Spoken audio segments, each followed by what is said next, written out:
नमस्कार दोस्तों, और कैसे हो? सब बढ़िया होंगे। तैयारी अपनी ज़ोर शोर से चल रही होगी, विशेष रूप से बीएसटीसी और रीट के लिए। आज हम आपके लिए ऐसी क्लास लेके आए हैं जो क्लास हर एग्ज़ाम में संस्कृत से रिलेटेड जो भी एग्ज़ाम होते हैं उस एग्ज़ाम में यहाँ से कोई ना कोई क्वेश्चन ज़रूर पूछा जाता है। तो ज़्यादा से ज़्यादा अपने दोस्तों को शेयर कीजिए, सब्सक्राइब कीजिए, ताकि ज़्यादा से ज़्यादा अपने दोस्तों को, अपने साथियों को, अपने प्रतियोगी परीक्षाओं को जो भी तैयारी कर रहे हैं उनको इस क्लास का फ़ायदा मिल सके। और ऑफलाइन ज़्यादातर बच्चे कोचिंगों में नहीं जा सकते हैं, इसलिए ऑनलाइन प्लेटफॉर्म पर आप सबको घर बैठे ही सुविधा मिल रही है। देखिए दोस्तों, आज की जो क्लास है वो क्लास होने जा रही है आपकी उच्चारण स्थानों की। किन की क्लास है? उच्चारण स्थानों की। तो उच्चारण स्थान की जो क्लास है, तो सबसे पहले अपन देखते हैं कि जो उच्चारण स्थान है उस उच्चारण स्थान का उच्चारण शब्द जो है, उच्चारण शब्द का संधि विच्छेद क्या होगा? तो उत प्लस चारणम। क्या होगा? उत प्लस चारणम। और किस संधि के अकॉर्डिंग होता है? षट्चतुः संधि। किसके अनुसार होता है? षट्चतुः संधि। जो किसका भाग माना जाता है? हल संधि का भाग माना जाता है। किसका भाग माना जाता है? हल संधि का भाग माना जाता है। अब बात आती है कि इन उच्चारण स्थानों की जो उच्चारण स्थान जो है उनका उत्पत्ति स्थान कहाँ माना जाता है? बहुत इंपॉर्टेंट क्वेश्चन है। उच्चारण स्थान का जो उत्पत्ति स्थान है वो कहाँ माना जाता है या किसको माना जाता है? तो वह माना जाता है नाभि को। किसको माना जाता है? नाभि को। दोस्तों याद रखना, अगर क्वेश्चन आ जाता है कि उच्चारण स्थानों का जो उत्पत्ति स्थान है वह किसको माना जाता है? नाभि को। इसके बाद देखते हैं अपन की उच्चारण स्थानों की परिभाषा क्या होती है। तो नाभि से उत्पन्न जो वायु है, नाभि से उत्पन्न जो वायु है, मुख्य जिस भाग से टकराकर जो ध्वनियाँ उत्पन्न करती है या जो ध्वनियों की उत्पत्ति करती है, वही भाग उस ध्वनि का क्या कहलाता है? उच्चारण स्थान कहलाता है। क्या कहलाता है? उच्चारण स्थान कहलाता है। और अब बात आती है उच्चारण स्थानों की संख्या की। किसकी बात आती है? संख्या की। देखो, बहुत डाउटफुल रहता है कि उच्चारण स्थानों की संख्या कितनी मानी जाती है, कितनी होती है, किसके अनुसार कितनी होती है। तो दोस्तों निश्चित होकर के क्लियर करना कि पाणिनि के अनुसार उच्चारण स्थानों की संख्या कितनी होती है? 8 होती है। कितनी होती है? 8। और क्वेश्चन अगर आता है आपके कि लघु सिद्धांत कौमुदी के अनुसार या फिर सिद्धांत कौमुदी के अनुसार उच्चारण स्थानों की संख्या कितनी होती है, तो दोस्तों वो होती है 11 एकादश। कितनी होती है? एकादश। तो किसी प्रकार का मन में कोई शंका नहीं रखना है। अगर पाणिनि के अनुसार पूछा जाता है तो 8 होती है, और लघु सिद्धांत कौमुदी और सिद्धांत कौमुदी के अनुसार पूछा जाता है तो 11 होती है। कितनी होती है? 11। अब अपन देखते हैं कि जो भी अपन ने वर्णमाला में पढ़ा, वर्ण विचार में पढ़ा, माहेश्वर सूत्रों के अनुसार जितनी वर्णमाला होती है, जितने वर्ण होते हैं, उन सब वर्णों का उच्चारण स्थान अलग अलग होता है। क्या होता है? उच्चारण स्थान अलग अलग होता है। उन्हीं उच्चारण स्थानों को अपन यहाँ देखते हैं कि कौन कौन से वर्णों का उच्चारण स्थान कौन कौन सा माना जाता है इनमें से। तो जो पाणिनि ने उच्चारण स्थानों की संख्या कितनी मानी थी? पाणिनि के अनुसार जो 8 संख्या मानी गई थी। कितनी मानी गई थी? 8। उन 8 को अपन देखते हैं कि वो उच्चारण स्थान कौन कौन से थे। तो पहला है अपने पास कंठ, तालु, मूर्धा, दंत, औष्ठ, नासिका, दंतोष्ठ, नासिका, जिह्वा, और 8वां आता है उरस। क्या आता है? उरस, जिसको अपन क्या कहते हैं? हृदय भी कहते हैं। क्या कहते हैं? तो ये 8 जो है उच्चारण स्थान माने गए। किसके अनुसार माने गए? पाणिनि के अनुसार। जबकि लघु सिद्धांत कौमुदी या फिर सिद्धांत कौमुदी।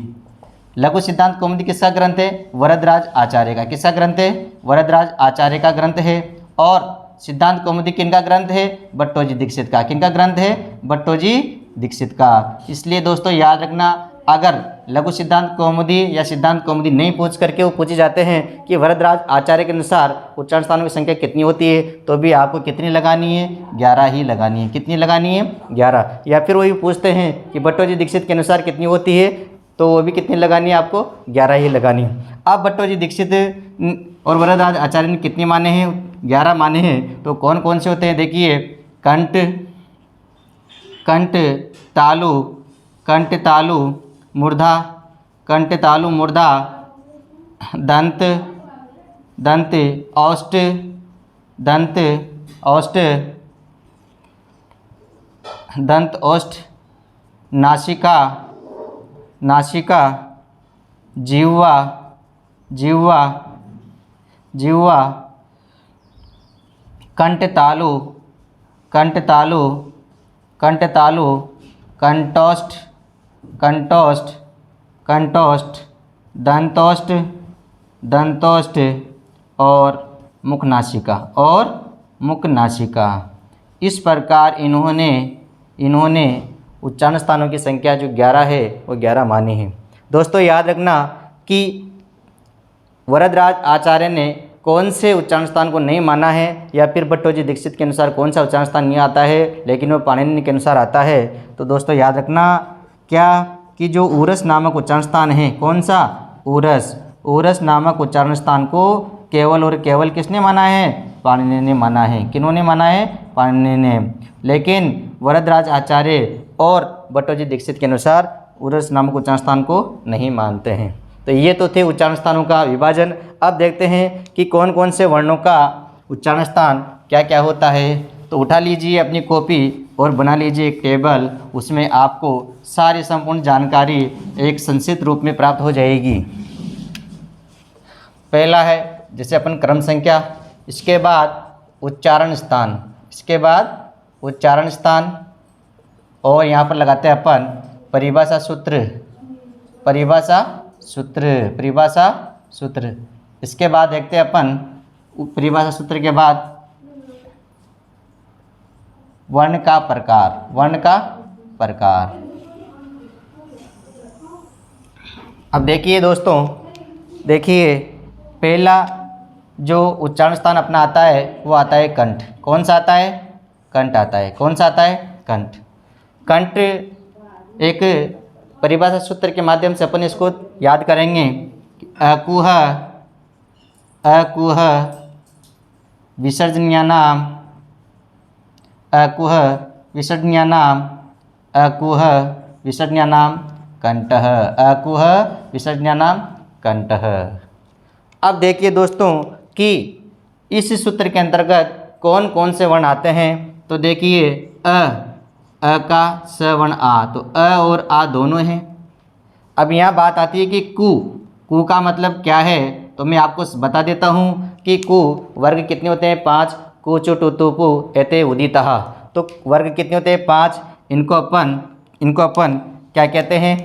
देखिए कु चु टु तु पु, इसका मतलब ये है कि अपने क वर्ग के सभी पंचम वर्ण इसके अंतर्गत आते हैं। क ख ग घ ङ, ये सभी जो पंचम वर्ण हैं वह इसके अंतर्गत आते हैं। किसके? क वर्ग के अंतर्गत। इसके बाद च वर्ग आता है, तो च वर्ग के अंतर्गत च छ ज झ ञ, ये पांचों वर्ण इसके अंतर्गत आते हैं। इसी प्रकार टू का मतलब आएगा आपके ट वर्ग। क्या आएगा? ट वर्ग। और ट वर्ग के अंतर्गत ट ठ ड ड और अण, ये पंचम वर्ण जो है वह भी इसके अंतर्गत आते हैं। और तू का मतलब त वर्ग है। तू का मतलब क्या है? त वर्ग। तो त वर्ग से त थ द ध और न, ये पंचम वर्ण भी त वर्ग के अंतर्गत आते हैं। और पु के साथ प वर्ग आता है, तो प वर्ग के अंतर्गत प प फ ब भ और म। तो दोस्तों याद रखना, प्रत्येक सूत्र के साथ आपके पास कु चु टु तु पु आएगा, और इस कु चु टु तु का मतलब समझना कि कु का मतलब क वर्ग है और क वर्ग है, तो क के अंतर्गत इन पांचों वर्णों का यहाँ पर उपयोग किया गया, प्रयोग किया गया। तो अब अपन चलते हैं आगे चलते हैं कि यहाँ पर जब आया अपने पास क्या आया? कु का मतलब यहाँ पर क वर्ग से है। किससे है? क वर्ग से। और क वर्ग है तो क ख ग घ ङ, ये पांचों वर्ण जो है एक तो ये है। इसके बाद यहाँ आता है ह, अपने पास कौन सा आता है? ह आता है। एक है ह, और एक इसके बाद आता है विसर्ग। कौन सा आता है? विसर्ग। तो इन सभी का जो उच्चारण स्थान माना जाता है वो तो माना जाता है कंठ। क्या माना जाता है? कंठ। और कंठ से उच्चारित होने वाले वर्णों को क्या कहा जाता है? कंठे कहा जाता है। क्या कहा जाता है? कंठे। तो इसलिए दोस्तों याद रखना, कंठ से उच्चारित होने वाले वर्णों को क्या कहते हैं? कंठे कहते हैं। और अ आ का, क वर्ग का, ह का और विसर्ग का जो उच्चारण स्थान है वो क्या है? कंठ है। तो ये क्लियर हो गया होगा। और अब आगे देखते हैं अपन, दूसरा जो उच्चारण स्थान आता है वो आता है तालु। क्या आता है? तालु। तालु, तालु का होता है ईचू, ईचू ऐसा नाम, ईचू ऐसा नाम तालु, ईचू ऐसा नाम तालु। तो दोस्तों देखिए, ईचू ऐसा नाम तालु, ई का मतलब यहाँ पर है ई और ई दोनों स वर्ण हैं, ई और ई। चू का मतलब च वर्ग आ गया, चू का मतलब च वर्ग, च में च छ ज ङ, पांचों वर्ण ये आ गए। इसके बाद एक वर्ण आता है ये, कौन सा वर्ण? ये। और इसके बाद आता है एक श, ये कौन सा स है अपने पास? तालव्य सकार। कौन सा स है? तो तालव्य सकार। और इनका जो प्रकार आता है वह है तालव्य। कौन से प्रकार के हैं ये? तालव्य वर्ण। तो तालु से उच्चारित होने वाले वर्णों को तालव्य वर्ण कहते हैं। क्या कहते हैं? तालव्य वर्ण। और कौन कौन से वर्ण इसके अंतर्गत आते हैं ये देखा आपने कि ई का मतलब ई और ई दोनों स वर्ण हैं, चू का मतलब च वर्ग है, और ये का मतलब ये और स, इन सभी वर्णों का उच्चारण स्थान क्या होता है? तालु। नेक्स्ट अपन देखते हैं तालु, कंठ तालु, मूर्धा। कंठ तालु, मूर्धा।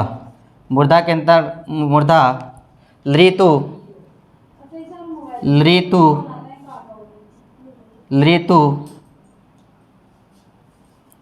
लृतु, लृतु, लृतु रसाणाम मूर्धा, ऋतु रसाणाम मूर्धा। कौन सा? ऋतु रसाणाम मूर्धा। इसका मतलब ये है कि मूर्धा से मुँह से उत्पन्न होने वाले वर्ण कौन से हैं? एक तो री का मतलब दोनों अपने स वर्ण, री और री। इसके बाद टू का मतलब ट वर्ग। कौन सा? ट वर्ग। अब ट वर्ग में कौन कौन से आते हैं?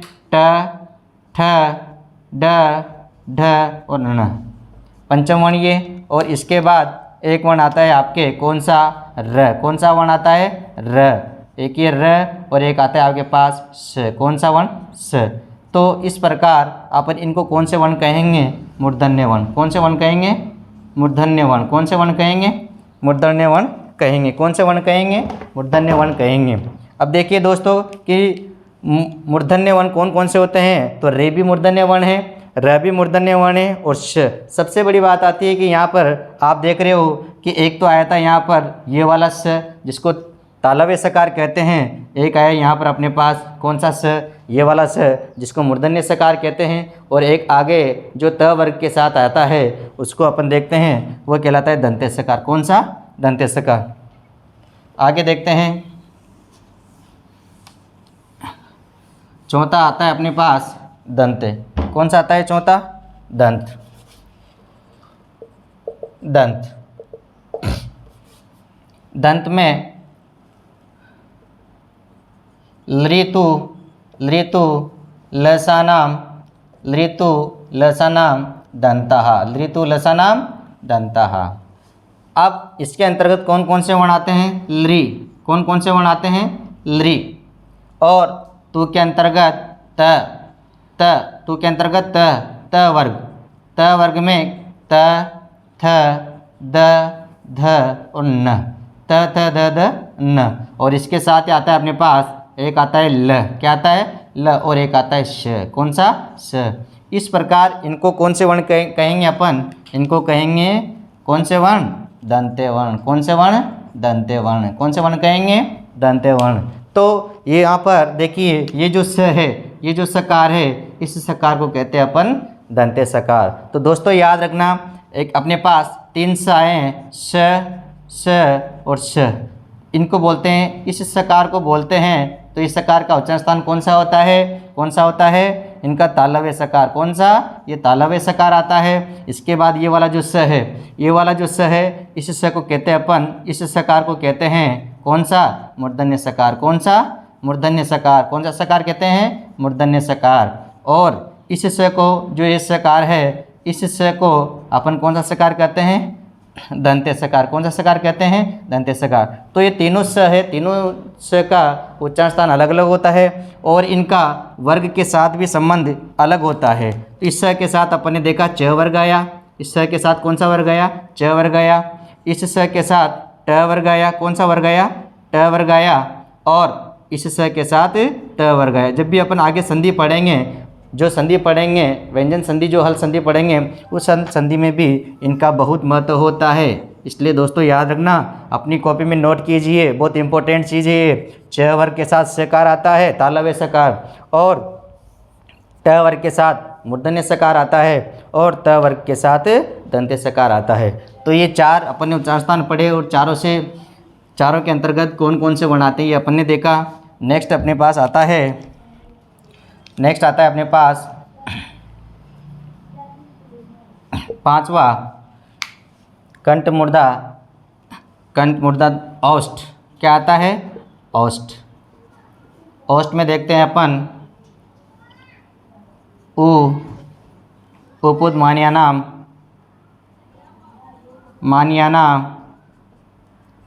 औष्ठ है, उपुद मान्यानाम औष्ठ है। यहाँ पर अपने पास दो स वर्ण हैं। कौन कौन सा? एक तो उ और उ, दोनों वर्ण तो ये हैं। एक आता है अपने पास प वर्ग, पु का मतलब प वर्ग, और प के अंतर्गत प, फ, ब और म, ये पांचों वर्ण आते हैं। और एक यहाँ पर अपने पास इन्होंने दे रखा है उपदमान्य। क्या दे रखा है? उपदमान्य दे रखा है। तो उपदमान्य वर्ण का मतलब ये है कि यहाँ पर जब जो प और फ है, इस प और फ के आगे दो अर्ध विसर्ग रहेगा, मतलब चंद्र बिंदु रहेगा, तो ये उपदमान्य वर्ण कहलाते हैं। और इनको कौन से वर्ण कहते हैं? तो अपन इनको कहेंगे औष्ठ्य वर्ण। कौन से वर्ण कहेंगे? औष्ठ्य वर्ण कहेंगे। कौन से वर्ण कहेंगे? औष्ठ्य। तो औष्ठ से उच्चारित होने वाले वर्ण कौन से वर्ण कहलाते हैं? औष्ठ्य वर्ण कहलाते हैं। और कौन कौन से वर्ण आते हैं? तो उ और प वर्ग, और उसके साथ प और फ के साथ अर्ध चंद्र बिंदु लगता है या अर्ध विसर्ग लगता है, तो इनको अपन कहते हैं उपदमान्य वर्ण कहते हैं। देखिए दोस्त, नेक्स्ट अपन देखते हैं दोस्तों। नेक्स्ट और उसके बाद आता है अपने पास नासिका। कौन सा आता है? नासिका। अब देखिए नासिका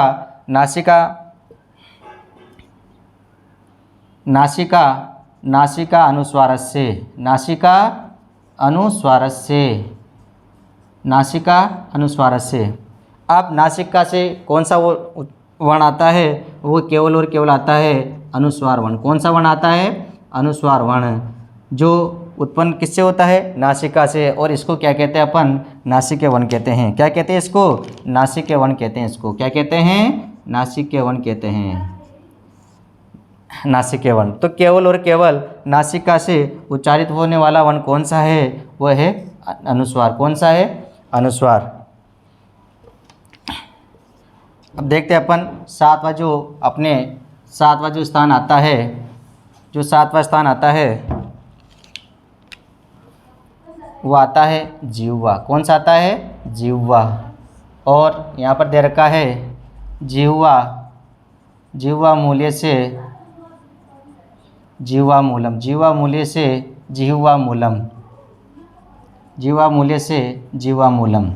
यहाँ पर केवल जिह्वा मूल्य जो वर्ण होते हैं वह क और ख। कौन से? क और ख।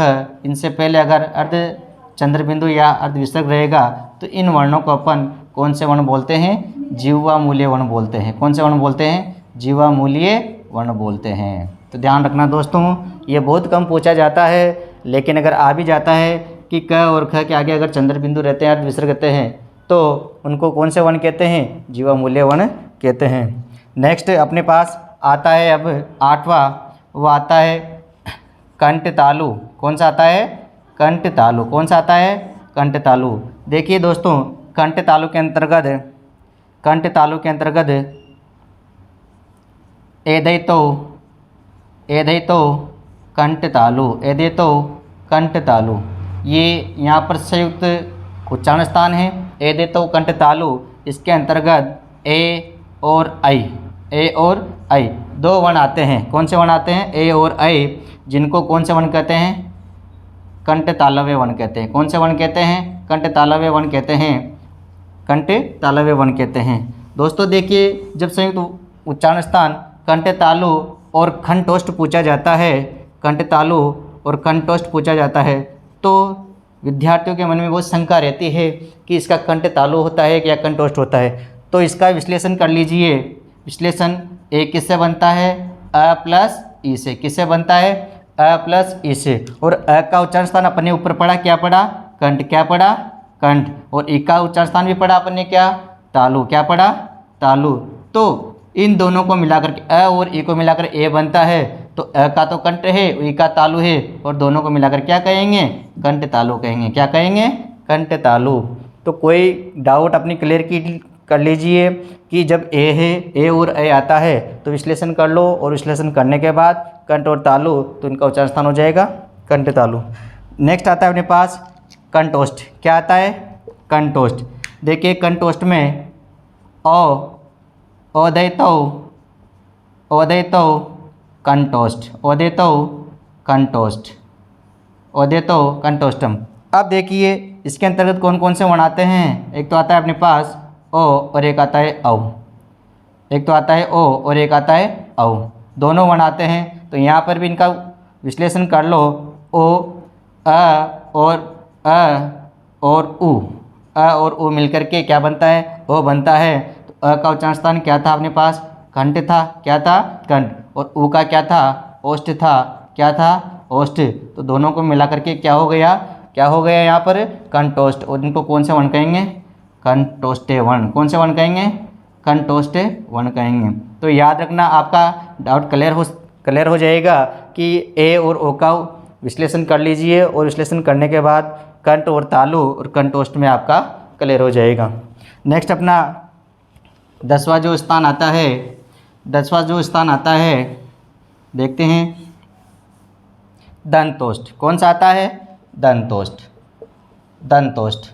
दंतोष्ठ बहुत इंपॉर्टेंट है। वकार से दंतोष्ठ, ओकार से दंतोष्ठ। तो याद रखना दोस्तों, केवल और केवल दंतोष्ठ का उच्चारण एक ही वर्ण आता है, व, उसको बोलते हैं वकार। क्या कहते हैं? वकार। और इसको कौन सा वर्ण कहते हैं? दंतोष्ठ्य वर्ण। कौन सा वर्ण? दंतोष्ठ्य वर्ण कहते हैं। कौन सा वर्ण कहते हैं? दंतोष्ठ्य वर्ण कहते हैं। कौन सा वर्ण कहते हैं? दंतोष्ठ्य वर्ण। और 11वां जो स्थान आता है अपना, वह है मुख नासिका। कौन सा है? मुख नासिका। मुख नासिका। इसके अंदर कहा है यम गण नानाम, यम गण नानाम नासिका च, नासिका च। देखो दोस्तों, इसके अंदर एक शब्द आया च। च का मतलब ये है कि और भी। अब मुख नासिका से उच्चारित होने वाले वर्ण कौन कौन से होते हैं? तो वह है अपने पास ङ, म, ङ, ण और न। ये पंचम जो वर्ण हैं, इनका उच्चारण स्थान क्या होता है? मुख नासिका होता है। क्या होता है? मुख नासिका। लेकिन इनको कौन से वर्ण कहते हैं? अनुनासिक वर्ण कहते हैं। कौन से वर्ण कहते हैं? अनुनासिक के वर्ण कहते हैं। ध्यान रखना दोस्तों, कौन से वर्ण कहते हैं? अनुनासिक के वर्ण कहते हैं, जिनकी संख्या कितनी होती है? 5 होती है। 5 होती है। अब देखिए यहाँ च आने का प्रयोजन है कि ये जो पंचम वर्ण है, अपने वर्ग के पंचम वर्ण है, इनका उच्चारण पहले भी आ चुका है। क्या आ चुका है पहले इनका? जैसे अपन देखते हैं, न में पहले आया था त वर्ग के साथ, ण में आया था ट वर्ग के साथ, ङ का आया था क वर्ग के साथ, म का आया था प वर्ग के साथ, और इसका आया था च वर्ग के साथ। तो यहाँ पर भी ये क्या हो गए? पहले अपने उच्चारण स्थान आ गए। इसलिए नासिका तो होता ही है, और नासिका के साथ साथ क्या होता है? मुख भी इनका उच्चारण स्थान होता है। तो ये 11 उच्चारण स्थान थे, और 11 का अपन ने अध्ययन किया। इसके बाद एक पाणिनि ने जो माना था, कौन सा? ऊरस। पाणिनि ने कौन सा माना था?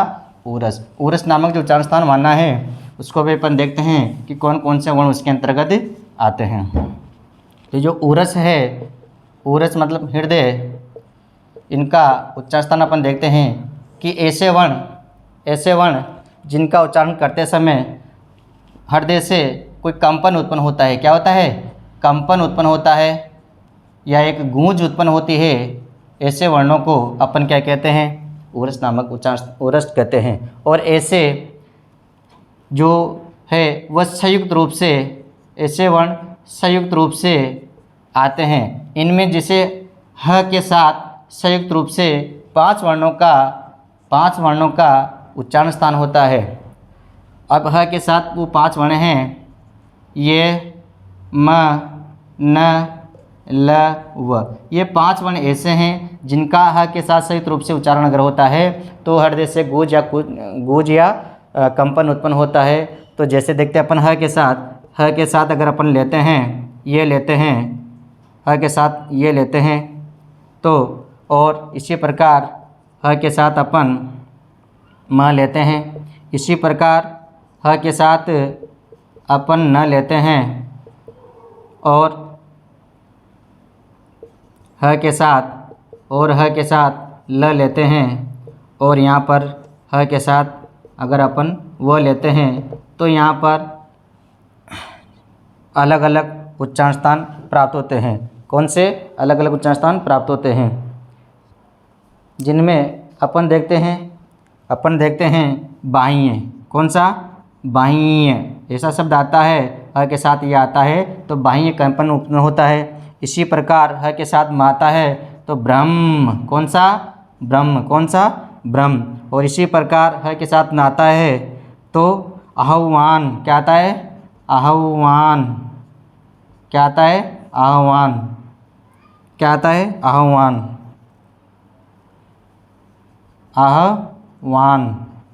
और यहाँ पर आता है चिह्न। क्या आता है? चिह्न। और इसी प्रकार यहाँ पर ह के साथ लाता है तो आह्लादन।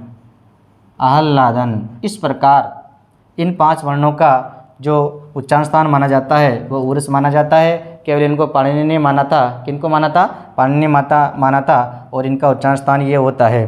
तो दोस्तों अपनी कॉपी उठा लीजिए और नोट कर लीजिए, ये अपने उच्चारण स्थान का जो टॉपिक था वह कंप्लीट हुआ।